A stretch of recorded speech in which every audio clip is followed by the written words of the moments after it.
Hi guys and welcome to next. మన Indian film ఇండస్ట్రీలో కొన్ని మూవీస్ అయితే బ్లాక్ బస్టర్స్ అయ్యి థియేట్రికల్ గా కొన్ని వందల కోట్ల ప్రాఫిట్ అయితే తెస్తాయి. కాకపోతే అలా తెచ్చిన మూవీస్ అయితే చాలా తక్కువ అని చెప్పాలి. కానీ కొన్ని మూవీస్ భారీ హైప్ తో వచ్చి భారీ బిజినెస్ జరుపుకుని ఆడియన్స్ వచ్చిన నెగిటివ్ ఫీడ్బ్యాక్ వల్ల థియేట్రికల్ గా కొన్ని వందల కోట్ల లాస్ అయితే మిగులుస్తాయి. అయితే ఇప్పుడు మనం ఈ వీడియోలో థియేట్రికల్ గా 100 కోట్ల పైన థియేట్రికల్ గా లాసెస్ తెచ్చిన మూవీస్ గురించి అయితే ఈ వీడియోలో అయితే డిస్కస్ చేద్దాం. అండ్ ఈ వీడియోలోకి వెళ్లే ముందు మన ఛానల్ కి ఎవరైనా కొత్తగా వచ్చుంటే కొంచెం మన ఛానల్ కంటెంట్ ఏదో కొంచెం అలా ఓవర్ గా చూసి నచ్చితే కొంచెం ఏదో సబ్స్క్రైబ్ చేసుకుంటే మాకు చాలా ఎంకరేజింగ్ అయితే ఉంటది. అండ్ ఇప్పుడు ఇంకా అసలు ఏమాత్రం లేట్ చేయకుండా మనం మెయిన్ వీడియోలోకి అయితే వెళ్ళిపోదాం. ఈ లిస్ట్ లో అయితే టోటల్ గా ఇండియా వైడ్ 8 మూవీస్ అయితే ఉన్నాయి. ఇందులో మన తెలుగు మూవీస్ అయితే 3 ఉన్నాయి అండ్ హిందీ మూవీస్ అయితే 4 ఉన్నాయి. కానీ తమిళ మూవీ అయితే ఒకటే ఉంది. అండ్ ఇప్పుడు ఈ లిస్ట్ లో 8th పొజిషన్ లో ఉన్న మూవీ మన ఆచార్య కొర్రాల శివ డైరెక్షన్ లో చిరంజీవి గారు అండ్ రామ్ చరణ్ కలిసి నటించిన మూవీ ఇది. తండ్రి కొడుకులు కలిసి నటిస్తున్నారంటే మినిమం హైప్ అయితే ఉంటది. దానికి తగ్గట్టుగానే బిజినెస్ కూడా భారీగా జరుపుకుంది. కానీ ఈ మూవీ ఫస్ట్ డే నుంచే బేబచ్చమైన నెగిటివ్ టాక్ అయితే సొంతం చేసుకుని థియేట్రికల్ గా 100 crores లాస్ అయితే మిగిల్చింది. ఈ మూవీ ఫస్ట్ డే ఓపెనింగ్స్ ఏదో పర్లేదు అనిపించిన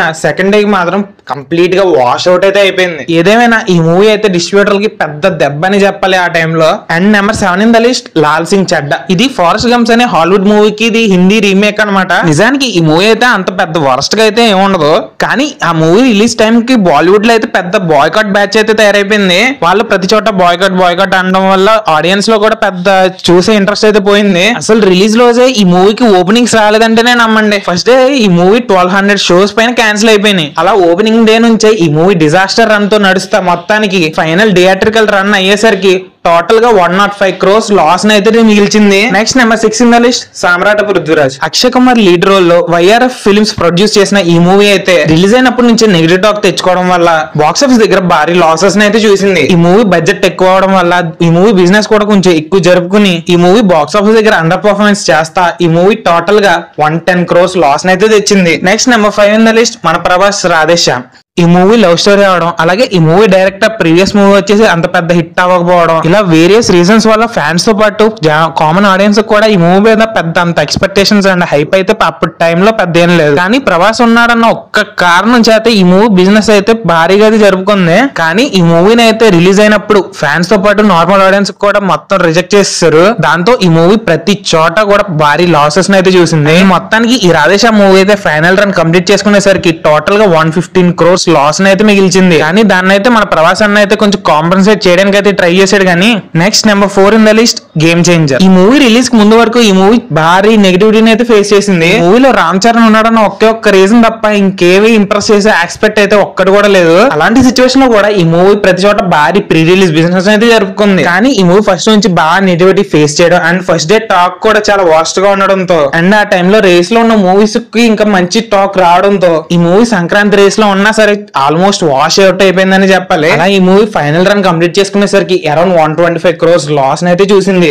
next number 3 in the list Bade Miyan Chote Miyan. ఈ మూవీ అనౌన్స్మెంట్ నుంచి చాలా హైప్ అయితే ఉంది. కానీ వీళ్ళు చేసిన ప్రమోషన్ కంటెంట్ వల్ల ఈ మూవీకి చాలా నెగిటివిటీ వచ్చిందని చెప్పాలి. అండ్ అలాగే ఈ మూవీ టాక్ కూడా అంత సరిగ్గా లేకపోవడం, ఇలా సెవరల్ రీజన్స్ వల్ల ఈ మూవీ బాక్స్ ఆఫీస్ దగ్గర చాలా అండర్ పర్ఫార్మెన్స్ తోటి అయితే సరిపెట్టుకుంది. అలా ఈ మూవీ టోటల్ రన్ కంప్లీట్ అయ్యేసరికి అరౌండ్ 130 crores థియేట్రికల్ బిజినెస్ లో లాస్ ని చూసి బాలీవుడ్ లోనే అప్పటి వరకు ఎపిక్ డిజాస్టర్స్ లో అయితే టాప్ ప్లేస్ లో అయితే నిలిచింది. Next number 2 in the list Kanguva. ఈ మూవీ రిలీజ్ కి ముందు టీజర్స్ అండ్ ట్రైలర్స్ చూసి కాలీవుడ్ నుంచి ఫస్ట్ 1000 crores బొమ్మని అయితే అనుకున్నాం. కానీ ఈ మూవీ రిలీజ్ అయ్యాక ఇంకేం మాట్లాడాలో కూడా అర్థం కాలేదు. మూవీ ఫస్ట్ డే నుంచి ప్రతి చోట భారీ నెగిటివ్ టాక్ అయితే సొంతం చేసుకుంది. దాంతో ఈ మూవీ చేసిన బిజినెస్ ని ఎక్కడా రికవరీ చేయలేక టోటల్ గా 135 crores లాస్ అయితే మిగిల్చింది. ఇప్పటి వరకు ఇదే పెద్ద డిజాస్టర్ మూవీ అని అనుకుంటే అప్పుడు వచ్చిందండి వాట్. బాలీవుడ్ నుంచి హృతిక్ రోషన్ అండ్ మన తెలుగు నుంచి జూనియర్ ఎన్టీఆర్ ఉండడం, పైగా వైఆర్ఎఫ్ స్పై యూనివర్స్ నుంచి వస్తున్న మూవీ కావడంతో కొంచెం హైప్ అయితే ఉంది. కానీ ఎప్పుడైతే కూలీ మూవీ కాంపిటీషన్ లోకి వచ్చిందో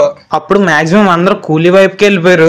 దాంతో ఈ మూవీ అయితే టోటల్ గా ఇప్పటి వరకు 175 crores లాస్ అయితే చూసింది. ఇండియన్ ఫిల్మ్ ఇండస్ట్రీలో ఇప్పటి వరకు వచ్చిన అన్ని మూవీస్ లో కల్లా ఈ వాట్ మూవీ ఇప్పుడు one of the biggest disaster place ని అయితే సొంతం చేసుకుంది. కానీ ఏమైనా 11 ఏళ్ల నుంచి కాపాడుకుంటూ వస్తున్న మన ఎన్టీఆర్ అన్న స్ట్రీక్ ని అయితే ఈ బాలీవుడ్ వాళ్ళు మొత్తం నాశనం చేశారని చెప్పాలి. ఈ మూవీ కూలీతో కాకుండా కొంచెం సోలోగా రిలీజ్ అయ్యి ఉంటే ఇంత లాసెస్ వచ్చేది కావేమో మరి. బట్ ఎనీవే మన ఎన్టీఆర్ అన్న అయితే ఎన్టీఆర్ ప్రశాంత్ నీల్ మూవీతో అయితే గట్టిగా కంబ్యాక్ చేస్తాడని అయితే కోరుకుందాం. So that's the video guys. ఈ వీడియో కనుక మీకు నచ్చినట్లయితే ఇలాంటి మరెన్నో మూవీ రిలేటెడ్ ఇన్ఫర్మేషన్ కోసం మన మూవీ డెక్స్ట్రా ఛానల్ అయితే కొంచెం సబ్స్క్రైబ్ చేసుకోండి అండ్ కీప్ వాచింగ్ మూవీ డెక్స్ట్రా.